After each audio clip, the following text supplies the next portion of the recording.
அன்னை ஸ்ரீ அரவிந்தருக்கு வணக்கம். அனைவருக்கும் வணக்கம்.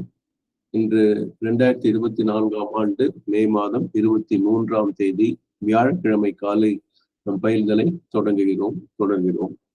இப்பொழுது த சிந்தசிஸ் ஆஃப் யோகா ஆங்கில புத்தகத்தில் 9வது அத்தியாயம், equality and the annihilation of ego. ஈக்குவாலிட்டினா சமதை, அனிகலேஷன் ஆஃப் ஈகோ அப்படின்னா இந்த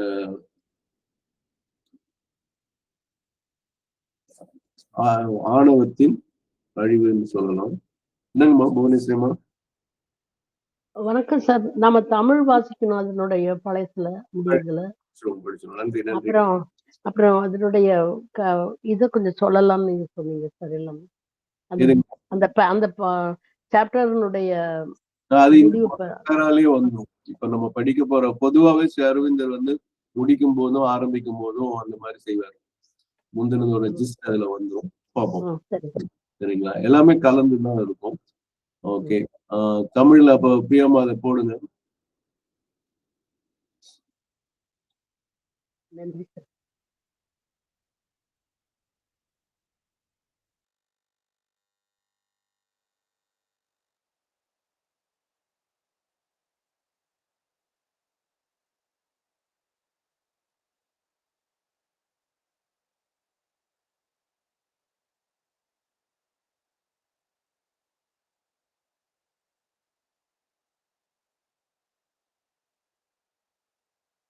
புவனேஸ்வரிமா நீங்களே படிச்சுங்க.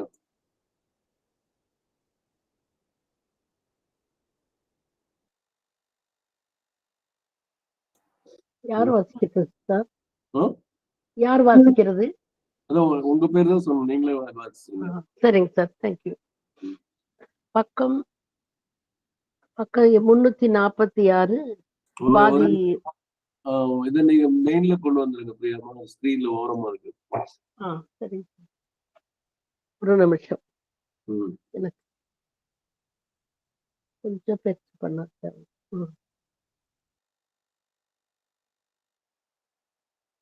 நடுவுல அந்த பேராவனுடைய நடுவுல இருந்து ஆரம்பிக்கிறது.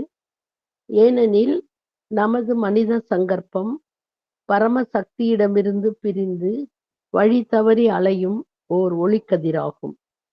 இந்த கீழியக்கத்திலிருந்து உயரிய ஒளியையும் தூய சக்தியையும் நோக்கி மெதுவாக வெளிவரும் காலமே முழுமையை நாடும் சாதகனுக்கு மரணத்தின் நிழல் பரப்பாக இருக்கும். இது ஒரு பயங்கர பயணமாகும். துன்பங்கள், துயரங்கள், சோதனைகள், இருளடைப்புகள், தடுமாற்றங்கள், தவறுகள், இடரல்கள் நிறைந்ததாகும். இந்த கடும் சோதனையை சற்று குறைத்து எளிதாக்கி இதில் தெய்வீக ஆனந்தத்தை ஊடுருவச் செய்ய மெய்யான நம்பிக்கை தேவை. உள்ளிருந்து நம்மீது ஆதிக்கம் செலுத்தும் ஞானத்திற்கு நமது மனம் மென்மேலும் சரணடைவது தேவை. அனைத்துக்கும் மேலாக மெய்யான விளைவும் நேர்மையான, சரியான, தவறாத பயிற்சியும் தேவை. கலங்காத இதயத்துடன் யோக பயிற்சியை தவறாமல் செய் என்று கீதை அறிவுறுத்துகிறது. பாதையின் ஆரம்ப கட்டங்களில் நாம் அகத்துயரங்கள், இசைவின்மை போன்ற கொடிய நஞ்சை ஆழ்ந்து பருக வேண்டி இருப்பினும் இக்குவளையின் இறுதி சுவை அமரத்துவம் அளிக்கும் அமுதத்தின் இனிமை கொண்டதாகும். நித்திய ஆனந்தத்தின் இன்பத்தேனாகும். நன்றி சார். நன்றிங்கம்மா. அப்ப இதுதான் அதோடைய சாராம்சம் மாதிரி. அதாவது நம்ம பரம சங்கற்பங்கிறதும் போன அத்தியாயத்தோட தலைப்பு இந்த சுப்ரீம் வில். அது எப்படி தெரிஞ்சுக்கணும், எந்த மாதிரி வரணும், எப்படிங்கிறதெல்லாம் நிறைய சொல்லிட்டு ரொம்ப அழகான ஒரு குவளை இருக்கு. அதில் மேல் பகுதியை அருந்தினால் நஞ்சு, அந்த நஞ்சை அருந்திய பிறகுதான் கீழ்ப்பகுதியில் உள்ள ஆனந்தம், இனிமை எல்லாம் நாம் அனுபவிக்க முடியும் என்ற ஒரு கருத்தை சொல்லியிருக்கிறார். இது இந்த மாதிரி நம்ம பார்த்திருக்கவே மாட்டோம். பொதுவாக இந்த கிண்டலா சில எல்லாம் சொல்லுவாங்க, மேலாக எடுத்தா ரசம், நடுவுல எடுத்தா சாம்பார், கீழே எடுத்தா காரக்குழம்புங்கிற மாதிரி எல்லாம் சொல்லுவாங்க. ஆனா அந்த இதுல ரொம்ப வித்தியாசமா இருக்கு. ஒரே கோப்பையில் மேற்பகுதி நஞ்சாகவும் அதன் கீழ்ப்பகுதி அமுதமாகவும் இனிமையாகவும் இருக்கும் என்பது ரொம்ப வியப்புக்குரிய ஒன்றாக இருக்கிறது. நம்ம இப்போ இன்றைக்கு படிக்க வேண்டிய equality and the annihilation of ego. இது வந்து 9வது அத்தியாயம் என்று துவங்குகிறோம். அது என்ன பக்கத்துல துவங்குங்கம்மா ஆங்கிலத்துல? 221. ஆமா சார், 221. அதுல யாருக்காவது அந்த நம்பரை படிச்சுன்னா ஏதாவது தோணுதா? 221 February 21. அன்னை பிறந்த மாதம் 2ஆம் மாதம் பிப்ரவரி 21 அவங்க பிறந்த தேதி. இது ரொம்ப அழகா அமைஞ்சிருக்கு. நம்ம வந்து இப்ப தொடங்குவோம். எல்லார்கிட்டையும் என்னன்னா ஒரு வேண்டுகோள், எல்லாத்தையும் கேட்கும்போது கவனமா கேட்கணுங்கிறதுல மாற்று கருத்து இல்லை. நான் இந்த சாப்டர் ரொம்ப பிராக்டிக்கலா இருக்கக்கூடியதா இருக்கனால 2 விஷயம், ரெண்டுமே ஈல ஆரம்பிக்குது. ஒரு ஈ தேவை, இன்னொரு ஈ தேவையில்லை. முதல் ஈ வந்து ஈக்குவாலிட்டி, அது சமதைன்னு சொல்லுவோம். 2வது ஈகோ, அது விலக்கப்பட வேண்டிய ஒன்று, ஒதுக்கப்பட வேண்டிய ஒன்று, அழிக்கப்பட வேண்டிய ஒன்று. இந்த சாப்டர் படிச்சு முடிக்கும் போது இப்ப நம்ம இது வரைக்கும் படிச்சு ஓரளவு புரிஞ்சுக்கிட்டோம்னா இறைவனின் எண்ணம் என்ன என்பது தெரியும். அது தெரியாவிட்டால் கூட இறைவன் எண்ணப்படிதான் எல்லாம் நடக்கின்றது.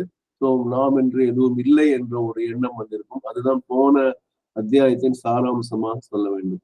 இத வந்து தை வில் நாட் மை வில் அப்படிங்கிறத நம்ம அடிக்கடி பார்த்திருப்போம். அந்த விஷயத்தையும் நினைவு கொள்ள வேண்டும். அப்போ இறைவன் எண்ணப்படி செய்யும் போது எல்லாம் அதற்குரிய முறையில் நன்றாக நடக்கும். நம் எண்ணப்படி நடக்கும் போது அன்று ஒரு முறை கர்ணன் திரைப்படத்திலிருந்து ஒரு காட்சி காட்டினேன்.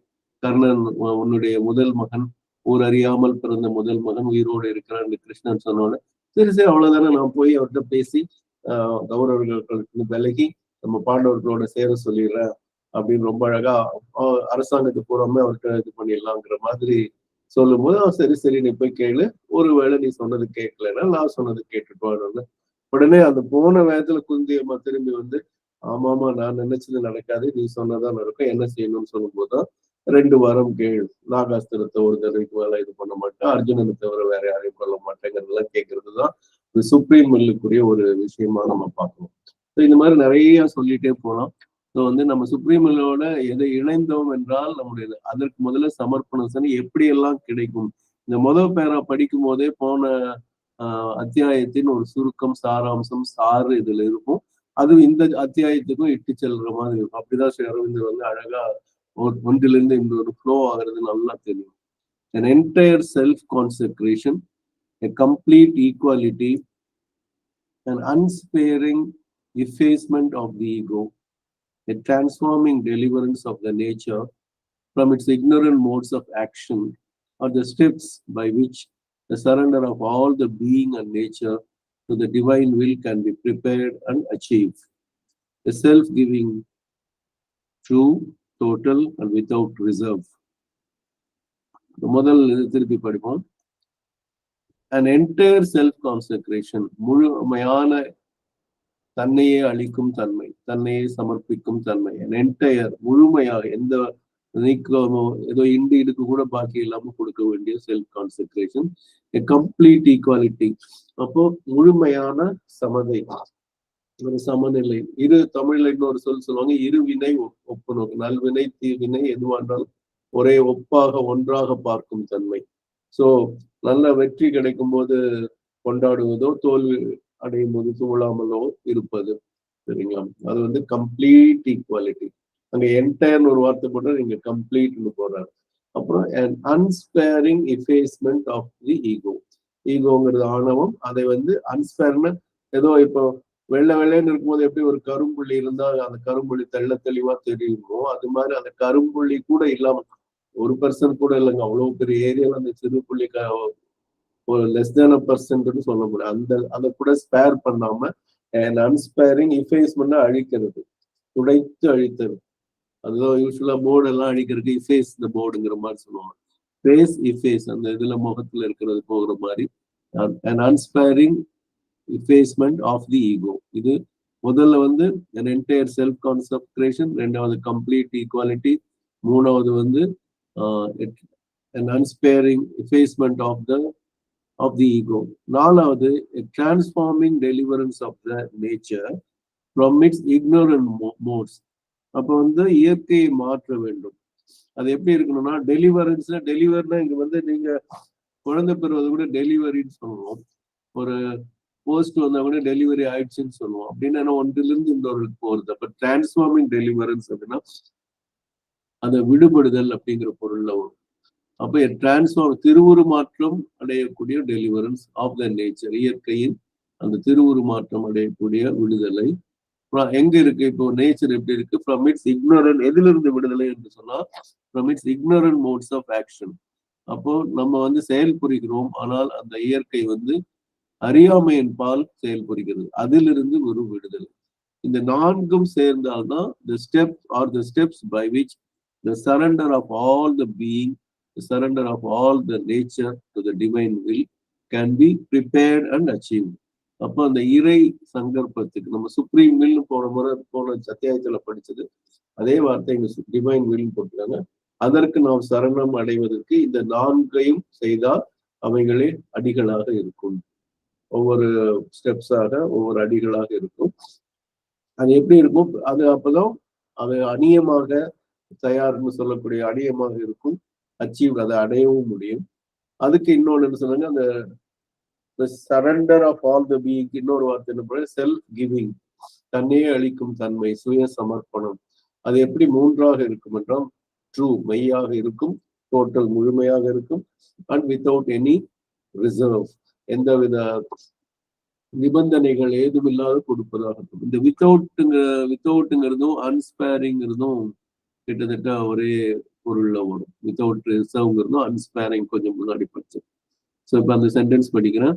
An entire self-consecration, a complete equality, an unsparing effacement of the ego, a transforming deliverance of the nature from its ignorant modes of action, or the steps by which the surrender of all the being and nature to the divine will can be prepared and achieved, a self-giving, true, total, without reserve, and without reserve. இதுக்கு முதல் இதன் தேவைங்கிறத சொல்றாரு.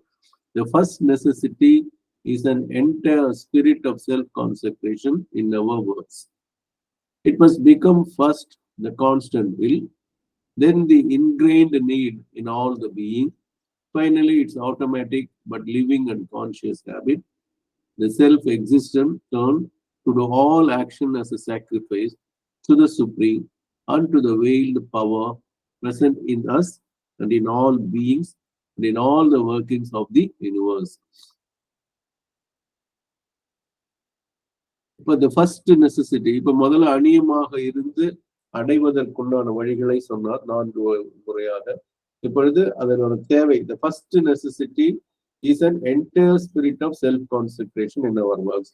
நாம் செய்யும் வேலைகளில் எல்லாம், நாம் செய்யும் பணிகளில் எல்லாம், நாம் செய்யும் கர்மங்கள் அனைத்திற்கும் என்ன தேவைன்னா ஒரு an entire spirit of self-consecration, சுய சமர்ப்பணத்தின் முழுமையான மனப்பாங்கு அங்கே இருக்க வேண்டும். இந்த ஸ்பிரிட்டுக்கு மனப்பாங்கு, மனப்பான்மை என்று சொல்லலாம்.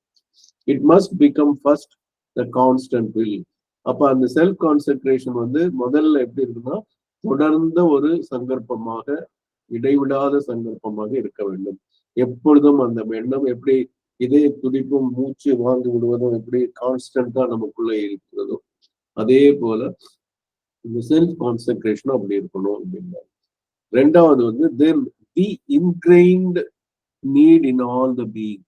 ரெண்டாவது இப்ப சொல்லும்போது என்ன சொல்றாருன்னா நமக்குள் அது எப்பொழுதும் இருந்து கொண்டே இருக்க வேண்டும். இந்த இன்கிரெயின்னா என்னவா இருக்கும் நீங்க யாராவது சொல்லலாம்?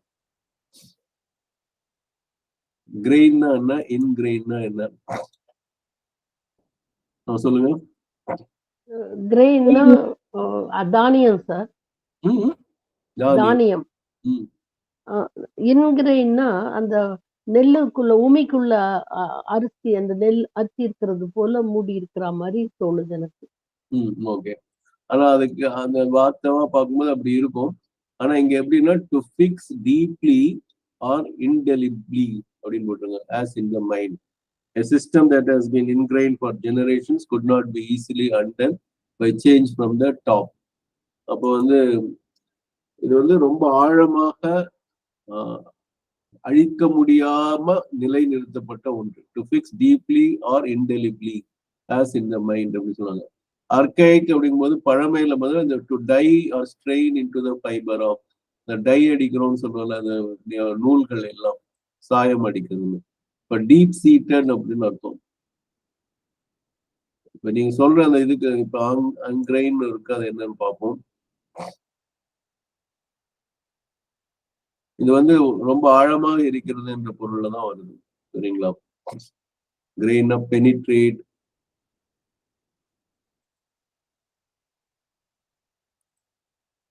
இன்கிரெயினா டு இன்கிரெயினுக்கு இன்னொரு ஸ்பெல்லிங் ஆன் கிரெயின் இருக்கு. நான் சொல்றேன் இஎன் வந்தா இதாகும்.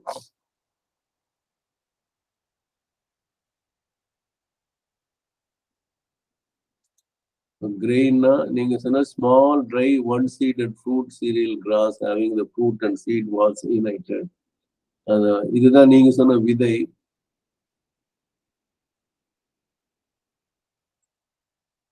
அதாவது இப்போ நம்ம இப்ப டை இப்போ இருக்குன்னு வச்சுக்கோங்க. இப்போ சில உடையில எல்லாம் நம்ம கோடுகள் எல்லாம் இருக்கு இல்லையா, டை பண்ணி விதவிதமா இருக்குது. அது எப்படி painted stamp or printed design that imitates the pattern found in wood leather or stone. இந்த மாதிரி அது நிலைநிறுத்தப்பட்ட ஒன்றா இருக்கும், சரிங்களா? இதுதான் வந்துட்டு இருக்கு கிரெயின்ஸ் கிரானுலேட். இந்த இடத்துல கிரெயின்ங்கிற பொருளே வந்து அந்த விதைங்கிற பொருள் இல்லாம நீங்க பார்த்திருப்பீங்களா, தேக்கு மரத்துல கோடு கோடுகளா வந்திருக்கும் இல்லையா? ஆமாங்க சார், அதோட வயசை சொல்ற மாதிரி அமையும் உள்ளுக்குள்ள அந்த கிரெயின்ஸ் சொல்லுவாங்க சார் அத. ஆமா, அத வந்து அததான் இன்கிரெயின். அது எப்படி மாறாம இருக்குது, இது பாருங்க. இப்ப நான் அது காட்டுறேன், தெரியுதுங்களா? அது யூனிக்கா இருக்கும். இந்த கோடு கோடா வந்திருக்கு இல்லையா, இதுதான் இன்கிரெயின்ங்கிறதுக்கு ஒரு பெஸ்ட் எக்ஸாம்பிளா இருக்கும். இந்த இடத்துல கிரெயின்னா அந்த விதை என்ற பொருள் அல்ல, அதுல நன்றாக படிந்த ஒன்றுங்கிற பொருள்ல வரும்.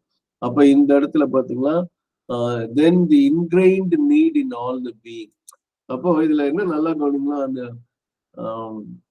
தேவையாக மாற வேண்டும். முதல்ல என்னன்னா எப்பவுமே இறைவனுக்கு சமர்ப்பணம் பண்ணணும், செல்ஃப் கன்சக்ரேஷன் அப்படிங்கிற ஒரு எண்ணம் இருக்க வேண்டும். அப்புறம் அந்த எண்ணம் என்னவாக மாற வேண்டும்னா the ingrained need in all the being. சில பேர் இப்ப காலையில எந்திரிச்சோன்னா முதல் தேவை என்னவா இருக்கும், யாராவது சொல்ல முடியுமா? சாதாரண குடும்பத்துல இருக்கிறவங்களுக்கு காஃபி. அப்ப அதுதான் வந்துட்டு ஃபர்ஸ்ட் நெசசிட்டியா அது தெரியும்.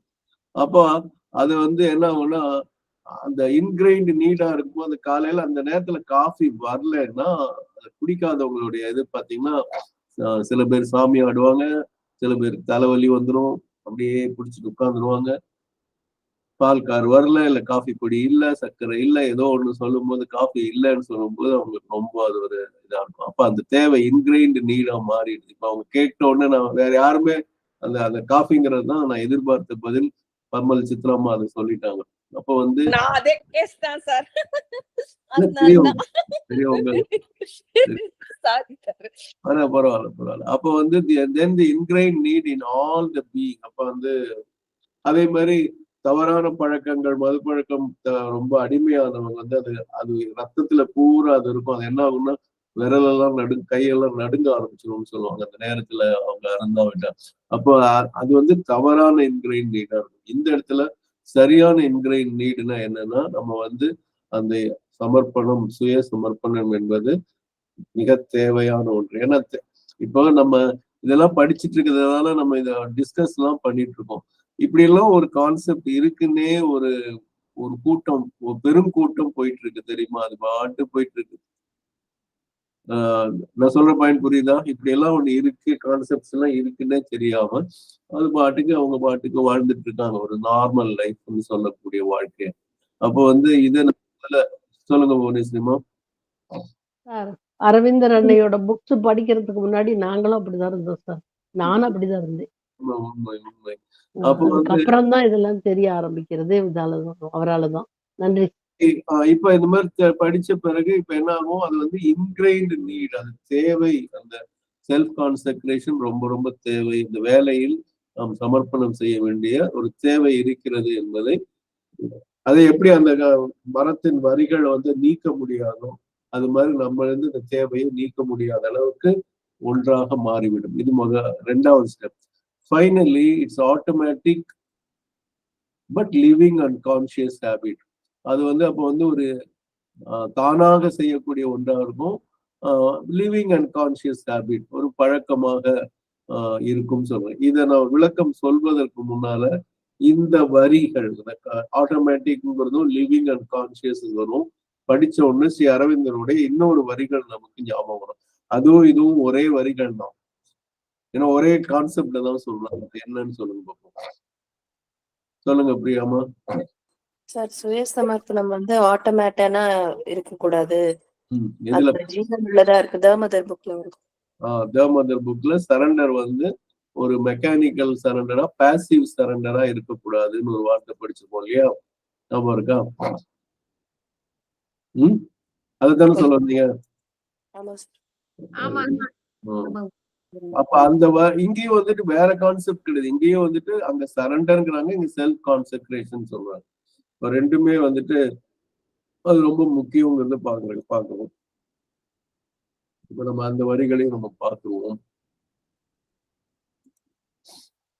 எப்படி, அதாவது அந்த நல்ல ஆழமா, ஏன்னா நம்ம அதை ரொம்ப டீப்பா பார்த்தோம். ஃபர்ஸ்ட் சாப்டர்லயே அது வரும்.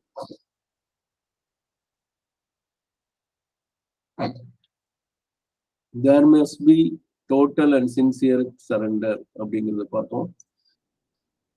இதுல பல the surrender must be total and seize all the parts of the being. It's not enough that the psychic should respondங்கிற மாதிரிலாம் பார்த்துட்டு அப்புறம் ஒரு பகுதி இது பண்ணி தான் unsparing without any reserve. If part of the being surrenders but another part reserves itself, follows its own way or makes its own condition, then each time that happens, you are yourself pushing the divine grace away from you. பார்த்தோம்.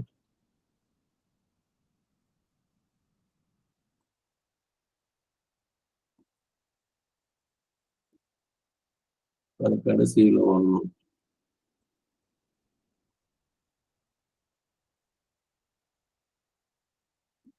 Make your surrender true and complete. இதுதான் reject to the false and indolent expectation that the divine power will do even the surrender for you அப்படின்னு சொல்லிட்டு, your surrender must be self-made and free. It must be the surrender of a living being, not of an inert automaton and or mechanical tool. இந்த வார்த்தை தான் நீங்க சொன்னீங்க இல்லையா பிரியாமா? ஆமா sir.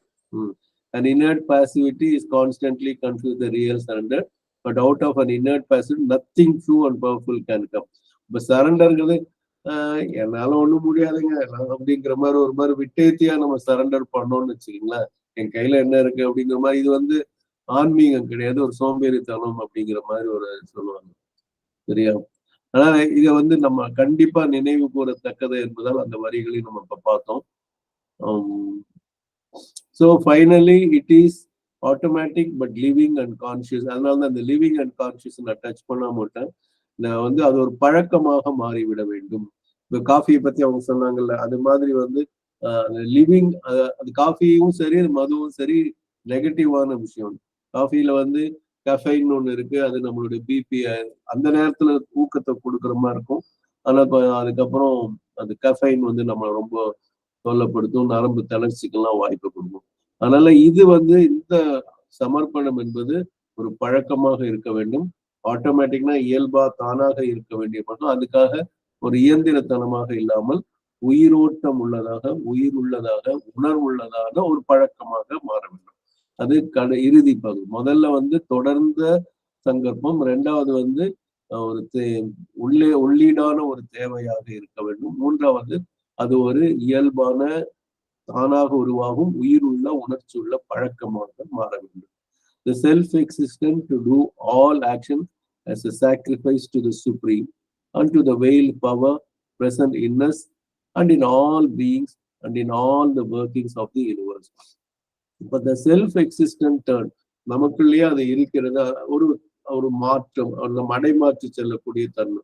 The self-existent turn to do all action as a sacrifice to the supreme. இப்ப நம்ம செய்யக்கூடிய எல்லா செயல்களையும் அந்த பரமனுக்கு நாம் செய்யக்கூடிய ஒரு வேள்வியாக மாற வேண்டும். And as a sacrifice to the veiled power, அது திரையிட்டப்பட்ட ஒரு பராசக்திக்கு நாம் செய்யும் வேள்வியாக இருக்க வேண்டும். அந்த பவர் எப்படி இருக்கு? சுப்ரீம் அந்த veiled power present in us, முதலில் நமக்குள் இருக்கிறது என்பதை நாம் உணர வேண்டும். அப்ப நமக்குள் இருக்கும் அந்த உணர்வுக்கு, அந்த பராசக்திக்கு, அந்த பரமனுக்கு நாம் செய்யும் வேள்வியாக வேண்டும், முதல் ஒன்று. And the veiled power present in all beings, எல்லா ஜீவன்களுக்குள்ளும் இருக்கிறது என்பதை உணர்ந்து அந்த சக்திக்கு, பராசக்திக்கு, அந்த பரமனுக்கு நாம் செய்யும் வேள்வியாக இருக்க வேண்டும். அண்ட் இங்க பாருங்க, இந்த ரெண்டும் உயிருள்ள, இப்ப எனக்கும் உயிருக்கு, எனக்குள் அப்படின்னு சொல்லும்போது உயிருள்ள எனக்குள் இருக்கும் அந்த இறைவனுக்கு, ஜீவனுள்ள எல்லா உயிருக்கும் சொல்லும்போது உயர்திணை பொருட்களையும், அக்ரிணை நாய் பூனை மாதிரி அக்ரிணை பொருட்களும் இங்க வரும்போது உயிரற்ற செயல்களுக்கு சொல்றாரு. நல்லா கவனிங்க. And in all the workings of the universe.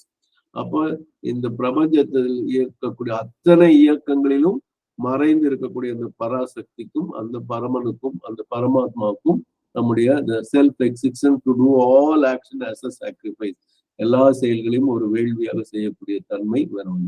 மூன்று விஷயம், நமக்குள், எல்லா ஜீவன்களுக்குள்ளும், பிரபஞ்சத்தில் உள்ள எல்லா இயக்கங்களுக்கும் இருக்கக்கூடிய, மறைந்து இருக்கக்கூடிய அந்த பராசக்திக்கு நாம் ஒரு சாக்ரிஃபைஸாக செய்ய வேண்டும்.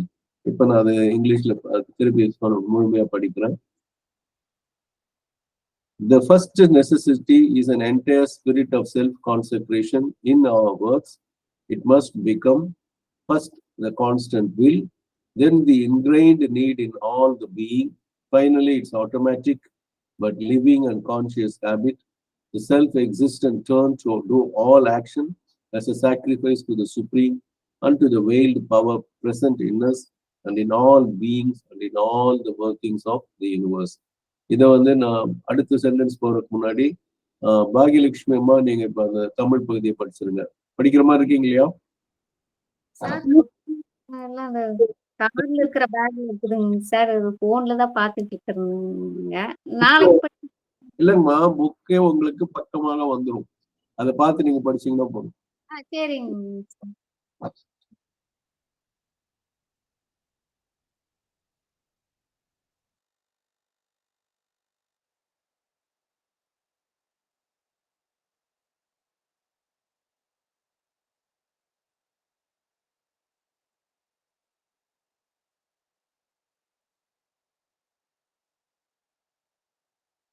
9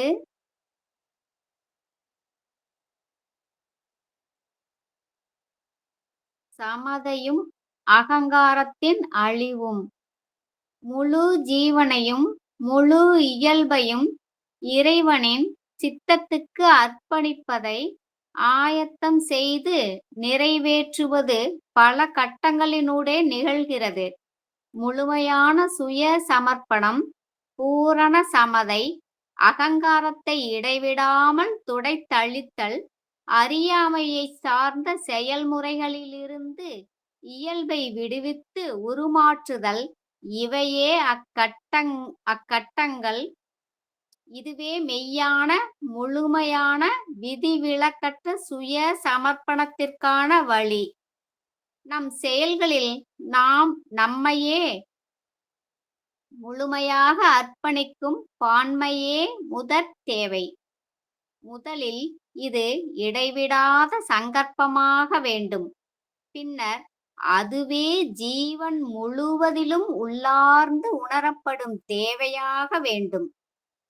இறுதியில் அதுவே ஜீவனின் தானாகவே இயக்கும் பழக்கமாக, ஆனால் உயிருள்ள உணர்வுள்ள பழக்கமாக வேண்டும்.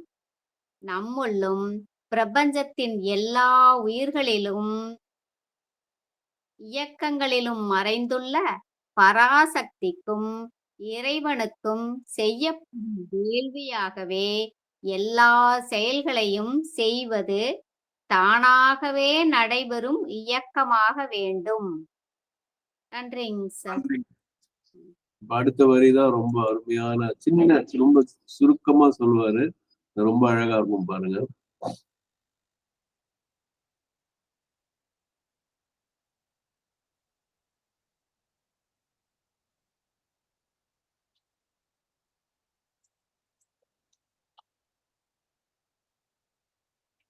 Life is the altar.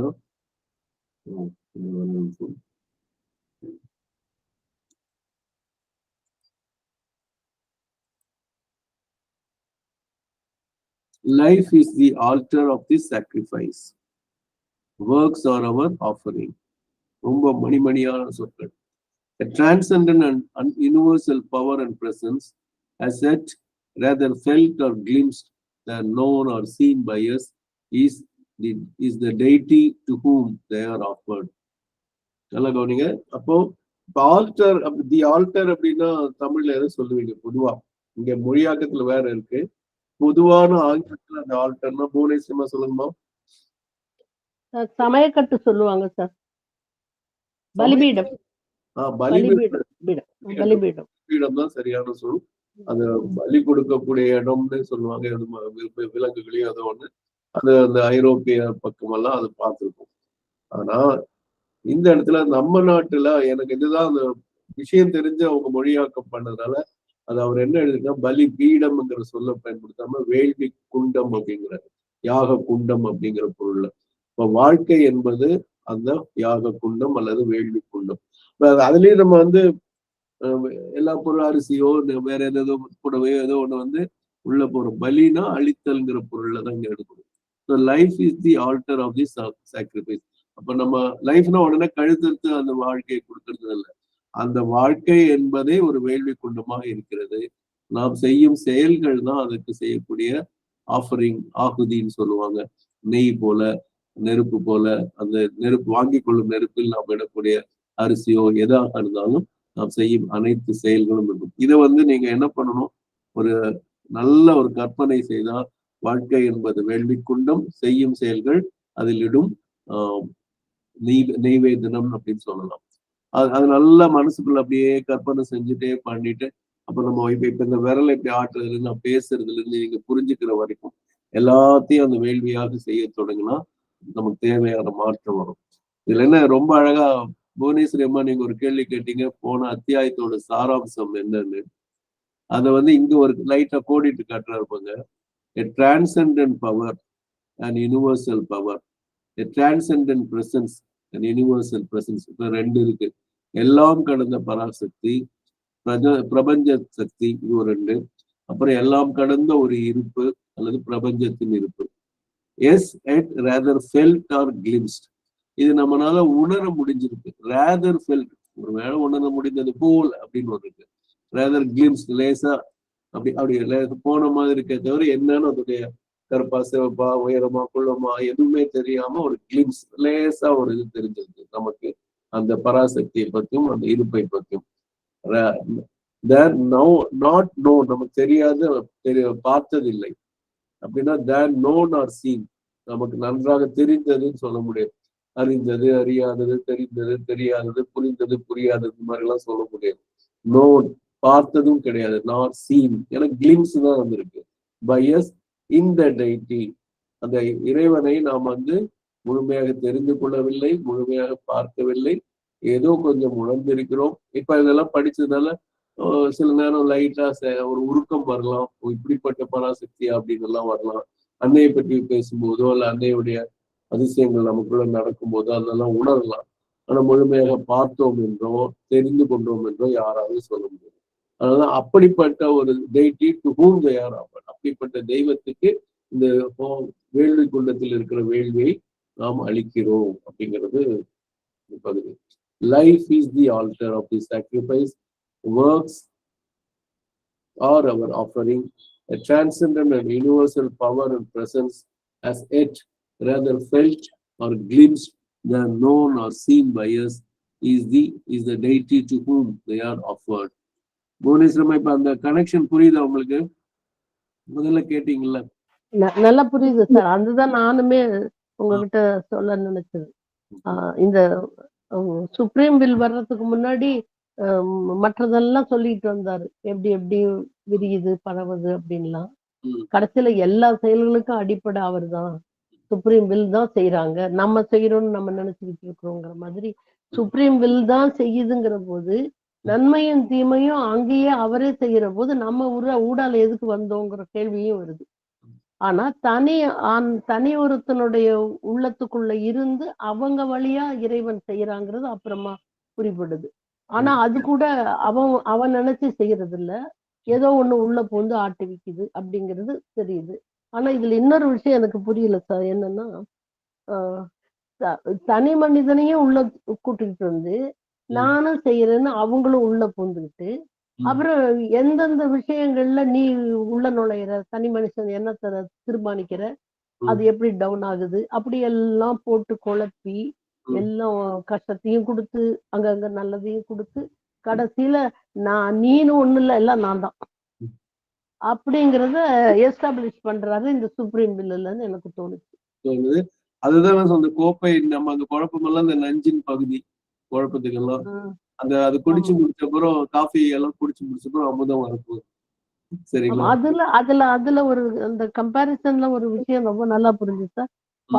பால் கடல்ல முதல்ல விஷத்தை கொடுத்துட்டு கடைசியில அமுதத்தை எடுத்து கொடுத்தாரு பகவான் அந்த விஷ்ணு. அதே மாதிரி இவரு நம்ம பகவான் இந்த இந்த வாழ்க்கையில முதல்ல விஷமா வெளியில வர்றதை எடுத்துட்டு கடைசியில ஒரு துளி அமிர்தமும் நமக்கு அதுல கிடைக்குது அப்படின்னு அதுக்கும் கம்பேர் பண்ற மாதிரியே அமைஞ்சது. ரொம்ப அற்புதமா இருந்தது சார் அது.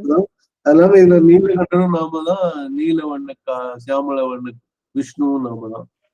புரியுதுங்களா? தனித்தனியா வேற வேற இல்லாம நாம ஏன்னா நஞ்சியும் அருந்த வேண்டும், நாம் தான் அமுதத்தையும் அருந்த வேண்டும். சரி. ஆனா இதுல இன்னொரு விஷயம் என்னன்னா தனி மனிதனுக்குள்ள அகங்காரம் நிறைய ஆச்சுன்னா அவன் நான் தாங்கிறத நினைச்சுக்குவான். இதெல்லாம் தூக்கி தள்ளிட்டு அப்படிங்கிற மாதிரி ரொம்ப நல்லா இருக்கு சார். இப்போ நேத்து அந்த சுப்ரீம் வெல் முடிக்கிற போது இப்ப நாட்டில் உள்ள நடப்பு பூரா காரணம் எங்க இருக்குதுங்கிற மாதிரி ஒரு புரிதல் கிடைச்சது. இல்ல இப்ப அதுதான் அந்த ஆணவத்தின் அழிக்கிறத பத்தியும் எது நடந்தாலும் நிலையான ஒரு மனநிலை இருக்கிறதா இந்த சாப்டர். இந்த சாப்டர் நல்லா அனைவரிடையும் அன்பு வேண்டுகோள்னா நல்லா உன்னிப்பா கவனிச்சு எதையெல்லாம் நம்ம கை கொள்ள முடியும், எதையெல்லாம் நம்ம செயல்படுத்த முடியும்னு பாருங்க. எனக்கு அதுதான் ரொம்ப முக்கியம்.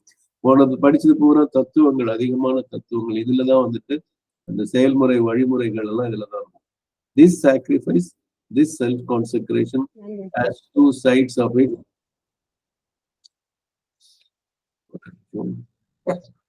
This sacrifice, this self-consecration has two sides to it.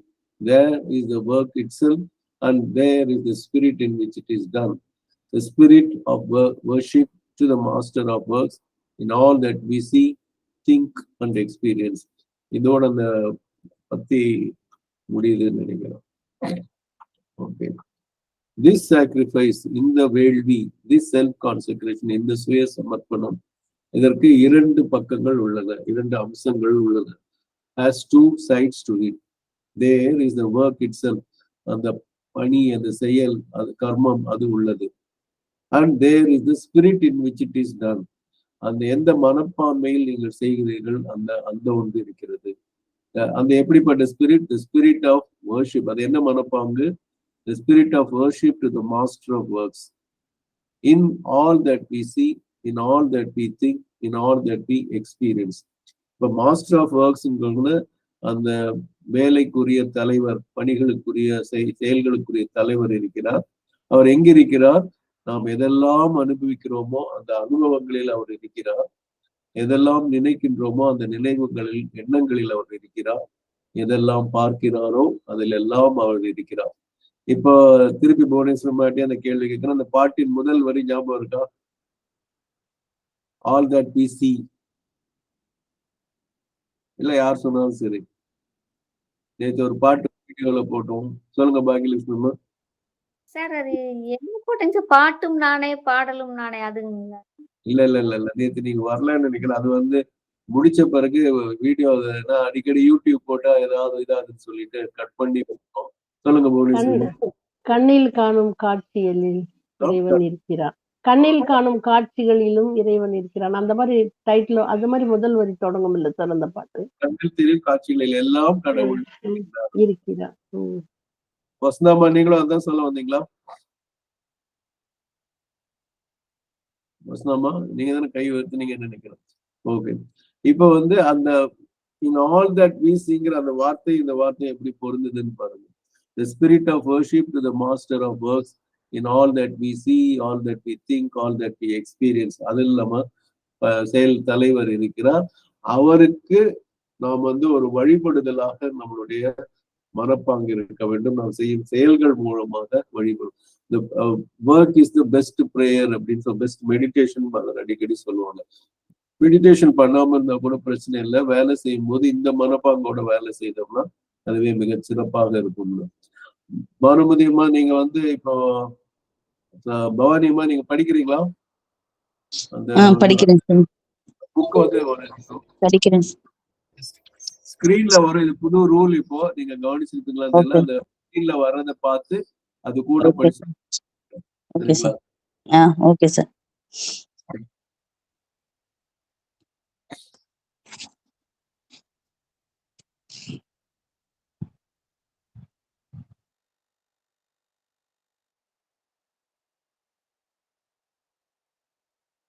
நம் வாழ்வே இவ்வேள்விக்கான வேள்வி குண்டம், நம் செயல்களே நாம் சமர்ப்பிக்கும் நிவேதன பொருள். இன்னும் நாம் கண்கூடாக கண்டறியாத, ஆனால் ஒரு விதத்தில் உணர்ந்தறிகின்ற, பிரபஞ்சம் கடந்த, அனைத்தும் தழுவுகின்ற சக்தியாக ஓர் இருப்பை, நம் சமர்ப்பணத்தை ஏற்கும் தெய்வமென கருதி இவ்வேள்வியை செய்கிறோம். இந்த வேள்வியாகிய சுய சமர்ப்பணத்தில் 2 அம்சங்கள் உண்டு. செய்யப்படும் செயல் ஓர் அம்சமாகும். அது எந்த மனப்பான்மையுடன் செய்யப்படுகிறது என்பது இன்னொரு அம்சமாகும். நாம் காண்பது, நினைப்பது, அனுபவிப்பது ஆகிய அனைத்திலும் நம் செயல்களின் தலைவனாகிய இறைவனை வழிபடும் பான்மையுடனே நம் செயல்கள் செய்யப்பட வேண்டும். ஒரு பத்தியை நம்ம முடிச்சிட்டோம். இப்போ 6:15 ஆச்சு. நம்ம அப்படி நிதானமா ஏதாவது சந்தேகம் தான் கேட்கலாம். புவனேஸ்வரமா, இப்போ உங்களுக்கு அது படிச்ச அதோடைய போன அத்தியாயத்தோட சுருக்கங்கள்லாம் வந்த ஒரு தோற்றம் இருக்கா? ஆமாங்க சார். ஆமா, அது என்ன அழகா கொடுத்துருக்காருன்னு நம்ம வியந்து பாக்குற மாதிரியே தோணுது சார் எனக்கு. முதல்ல கொடுத்த சாப்டர் எல்லாம் ஒரு தினசா கொண்டு வந்துட்டு, நீ நம்ம செய்யறது பூரா இறைவன் தான், நீ செஞ்சேன்னு மண்டகர்வம் வரக்கூடாது உனக்குன்னு சுப்ரீம் வில்ல கொண்டு வந்து கொடுத்துட்டு, அதுக்கப்புறம் அதை பேஸ் பண்ணி நீ எப்படி நடக்கணுங்கிறத பின்வரும் சாப்டர்ல கொடுப்பாரு போல இருக்கு. அப்போ நடுவுல கொண்டு வந்து சுப்ரீம் பில்ல கொண்டு வந்து வச்சதனுடைய அர்த்தம் என்ன அப்படின்னு நம்ம யோசனை பண்ணினோம்னா, எல்லாமே நீங்க செஞ்சு மாத்திக்கணும்னு நினைக்காதீங்க. செய்யறது பூரா நான் இருந்தாலும் ரைட்டா இருந்தாலும் நான் தான் செய்வேன். திடீர்னு உங்க குரல் போயிடுச்சு, கேட்கல. ஒரு கால் வந்தது சார், வேலை செய்யறவங்க வந்து இன்ஃபார்ம் பண்ணாங்க. இல்ல சார், எல்லாம் நான் தான் செய்யறேன். நீ நினைக்கிற தப்பும் நான் தான் நினைக்கிறேன், நீ செய்யறது தவறான செயலும் நான் தான் செய்யறேன். அதை புரிஞ்சுக்கிட்டு எப்படி நீ மாறணுங்கிறத நமக்கு அடுத்தடுத்த சாப்டர்ல கொடுப்பாரோன்னு ஒரு அற்புதமான ஒரு அமைப்பு சார். எனக்கு அது வியந்து பாக்குறதுக்காகவே தோணுது. என்ன அழகா கொண்டு வந்து சுப்ரீம் பில்ல உள்ள கொண்டு வந்து நிறுத்தி இருக்கிறாரு இவரு. அப்ப அத அடிப்படையே புரிஞ்சுக்கணும்னு நம்ம கொடுத்திருக்காரு போல இருக்கு அப்படின்னு. நம்ம பொதுவான மனிதன்கிட்ட கூப்பிட்டு நீ வேலை செய், ஆனா பலன்களை பத்தி நீ அதுல ஒன்னும் பற்றுக்கொள்ளாதுன்னு சொன்னா, ஏங்க நான் சம்பளம் வாங்கினேன், சம்பளத்து மேலதானே என் கண்ணு இருக்கும். ஏதாவது செஞ்சேன்னா அல்லது பணமே வாங்காட்டி அதுல வரக்கூடிய புகழ்ல எனக்கு கண்ணு இருக்குமா இல்லையா? என்ன சொல்றீங்கன்னா பொதுவா சொல்லணும். அப்ப நீ செய்யறதெல்லாம் அந்த பரம சங்கல்பத்தின் காரணத்தால் தான் நீ செய்யற, ஒன்றென்று எதுவும் இல்லை அப்படிங்கிற உணர்வு இருந்தாதான் அந்த சமர்ப்பணம் அந்த மனப்பாங்கே நமக்கு வரும். இல்லாத வரைக்கும் எல்லாமே இப்போ ஒரு புகழுக்காவோ பணத்துக்காவோ பேருக்காவோ ஏதோதான் செய்வோமே தவிர ஏதோ பலன் கருதாக செய்யக்கூடிய தன்மை வந்து நம்ம கிட்ட கிடையாது. நம்ம வந்து இந்த அடுத்த பத்தியை வெள்ளிக்கிழமை 24 நாளை காலையில நம்ம தொடரலாம். இப்பொழுது இதை நிறைவு செய்வோம். ஆங்கிலத்திலும் படிச்சுட்டோம். பிரியாமா கை உயர்த்திருக்காங்க சார். சொல்லுங்கம்மா சார், சொல்லுங்கம்மா. Thank you ma'am. சார், இப்போ அந்த பெயின் தான் ஃபர்ஸ்ட், அப்புறம் தான் பிளஷர்ன்றது நேதியா இருக்கு சார். அது எல்லாத்துலயுமே பாக்குறோம், புரிஞ்சுக்கிறோம், அப்படிதான் இருக்கு. பட் அந்த நியதி அமைக்கிறதே அவர் தானே சார், ப்ரோக்ராம் பண்றதே அவர் தானே. ஏன் சார் அந்த ஃபார்மேட்? இல்ல, அது வந்து அதான் நம்ம சாவித்திரியிலயும் வரி வரும் இல்லையா, நரகத்து வழியா போறவங்க தான் சொர்க்கத்துக்கு போக முடியும்னு ஒரு வரி வரும். அதுதான் சார், அது ஏன் அப்படி அந்த ப்ரோக்ராம் பண்ணது ஏன் அப்படின்ற. அதான் அவரு அதுக்கு பதில் என்ன இருக்குன்னா, நீங்க இப்ப நான் வந்து இந்த பிரெஞ்சு புரட்சியில கேள்விப்பட்டிருப்பீங்க, ரொட்டி திங்க முடியாவிட்டால் கேக் சாப்பிடுங்கன்னு சொன்னதா கேள்விப்பட்டிருப்பீங்களா? ஒரு ராணி சொன்னதா ஆமாங்க சார். அந்த ராணி வந்து உனக்கு சாப்பாடு கிடைக்கலன்னு கேட்கறது சொல்லும்போது என்ன அகங்காரம்னு தோணுது சார் அந்த இடத்துல. இல்ல, அது என்ன காரணம்னு கேட்டீங்கன்னா, அவன் கஷ்டம்னு என்னன்னு அனுபவிக்கல. பிறந்ததுல இருந்து ராணி வாழ்க்கை வாழ்ந்தனால பட்டினினா என்னன்னு தெரியாது, பிரச்சனைன்னு என்னன்னு தெரியல, காசு இல்லைங்கிற ஒரு நிலைமை இருக்குன்றத எண்ணி கூட பார்க்க முடியாத ஒரு நிலைமை. இப்பதான் சாவித்திரி வரிகள்ல பார்க்கணும். அந்த கஷ்டம்ங்கிற அந்த கஷ்டப்படாதவன் கஷ்டத்துல இருந்து மத்தவங்களை விடுவிக்க முடியாது அப்படிங்கிற ஒரு தன்மை, ஒரு உண்மை இருக்கு. அப்ப அதுக்காக நம்ம இந்த முதல்ல கஷ்டப்படணும். ஆனா இது நிச்சயமான ரூல் கிடையாது. நல்லா புரிஞ்சுக்குங்க. இத நம்ம நம்ம ஆன்மீகமாவே இருந்தா எதை செஞ்சாலும் அப்பதான் அந்த மாசில் வீணை மாலை மதியமும் வீசுதென்றலும் வீங்கில வேதிலும் மாதிரி ஒரு சுண்ணாம்பு கலவாயில போட்டா அதை விட கஷ்டம் இருக்க முடியுமா? அப்படியாம யோசிச்சு பாருங்க, எப்படிப்பட்ட சூடு இருக்கும். ஆனா அந்த வீசு தென்றலும் வீங்கில வேதிலும்ங்கிற மாதிரி இளவேனிலாம் ஸ்ப்ரிங் மாதிரி இருக்கும் அவருக்கு, வசந்த காலம் மாதிரி இருக்கான். அப்போ அந்த கஷ்டமும் நஞ்சு கூட அமுதம் மாதிரி தானே அவருக்கு தெரிஞ்சிருக்கு. அங்கதான் அந்த மனப்பாங்கு அங்க வரணும். புரியுதுங்களா? அந்த சமத்தை இது இப்ப நீங்க கேட்ட கேள்விக்கு என்ன பதில்னா, ஃப்ரீயாவா கேக்குறீங்களா? அப்ப இதை என்ன ஆகுன்னு கேட்டீங்கன்னா, அந்த அப்பதான் உண்மையான சமதை வரும் அப்படிங்கிறது. அந்த சிரமங்களை அனுபவிச்சு இந்த சிரமத்தை கஷ்டப்படாம யுதிஷ்டிரர் கடைசியில போகும்போது பாத்தீங்கன்னா நரகத்துக்குள்ள பூந்துதான் சொர்க்கத்துக்குள்ள போறதா வரும். எல்லாரும் போயிடுவாங்க பஞ்ச பாண்டவர்கள். இவர் கடைசியா போகும்போது அவர் நான் ஒரே முடை நாற்றம்னா எழுதியிருப்பாங்க. இந்த வியாசர் விருந்துன்னு ராஜாஜி எழுதுறதுல பாத்தீங்கன்னா இந்த நரகத்துடைய இதெல்லாம் பார்க்கும்போது ரொம்ப இதா இருக்கும். அதை தாண்டிதான் அவர் சொர்க்கத்துக்கு போக முடியுமே தவிர அப்படியே டைரக்டா சொர்க்கத்துக்கு போற மாதிரி இருக்காது. அதனால we should pass the hell to reach the heaven அப்படின்னு ஒரு இது இருக்கு. ஆனா நம்ம passing the hell we should not suffer அப்படிங்கிற ஒரு பாயிண்ட் இருக்கு. முதல்ல போரிஸ் வாங்க. ஆனா இப்ப 6:20 ஆச்சு. நம்மளுடைய டிஸ்கஷன் நாளைக்கு வச்சுக்கலாமா? ஓகே சார், ஒண்ணும் இல்ல, சும்மா ஒரு கருத்து தான் சொல்ல நினைச்சேன். கருத்து சொல்லும் போது நேரம் போயிடும். பாக்கியலட்சுமி அம்மா நீங்களும் நாளைக்கு பேசலாமா? வர முடியும்? நன்றிங்க சார், நன்றிங்க. ஏன்னா 6:20 ஆயிடுச்சு நம்ம. சோ நிறைவு செய்வோம். நாளைக்கு கண்டிப்பா இதை பத்தி நீங்க 2 பேருமே எதை பேசணும்னு நினைச்சீங்களோ குறிச்சு வச்சுங்க. நன்றி. அன்னை ஸ்ரீ அரவிந்தருக்கு நன்றி, வணக்கம். அனைவருக்கும் நன்றி, வணக்கம்.